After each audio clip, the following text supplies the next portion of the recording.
మనిషి బ్రతకడానికి కావాల్సినది దానిలో నీరు ఒకటి. ఆ నీరునే కలుషితం చేసి మనుషుల ప్రాణాలతో ఆడుకుంటున్న ఆర్ఓ ప్లాంట్లు. లోకల్ బ్రాండ్ వాటర్ బాటిల్ ఎలాంటి అనుమతులు లేకుండా, నాణ్యత పరిమాణము లేకుండా తయారు చేసే మార్కెట్లోకి విడుదల చేస్తున్న బడాబాబులు. ఎంఏఎం కాలేజ్ ఎదురు ఉన్నటువంటి ఒక బడ్డీ కొట్లో వాటర్ బాటిల్ కొనగా 10 రూపాయలు తీసుకున్న వాటర్ బాటిల్లో చెత్త చెదార నలకలు ఉండటాన్ని సదరు కస్టమర్ చూడగా దానిని ఇదేమిటని ఇలా ఉన్నాయని ఆ దుకాణం యజమాని అడగగా మాకు ఏమీ తెలియదండి, అది ఆ కంపెనీ నుంచి వచ్చిందని, మాకు ఎలాంటి సంబంధం లేదు అని బదులిచ్చారు.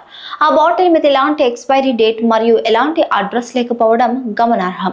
బాటిల్ పై ఉన్న లేబుల్ మీద ఓ మొబైల్ నంబర్ ఉండగా ఆ నెంబర్ కి సదర్ కస్టమర్ కాల్ చేయగా ఈ బాటిల్ కంపెనీ మీదేనా అని అడగగా మొదటిసారి మాది అని బదులిచ్చారు. తదుపరి మాది కాదు అని, మాకు సంబంధం లేదు అని బదులిచ్చారు.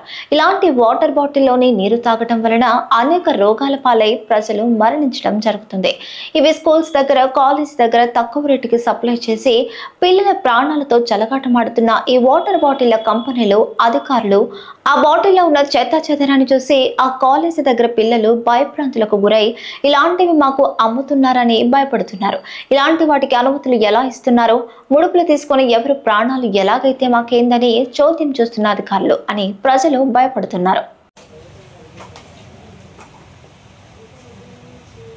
ఇదాగితేనే అట్ట చల్లంగా ఉంటుంది. అనకొచ్చిందంట.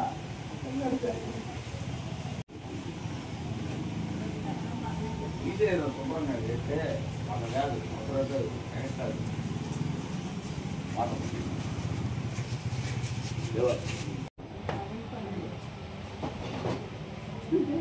ఆయన కట్టి ఒకటి ఇచ్చాడు.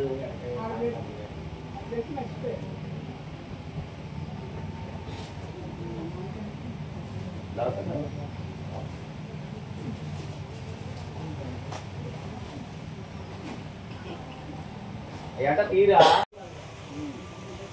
ఏ రోజు మాత్రం చేయడానికి కట్టిస్తాం అయ్యో లేకుండా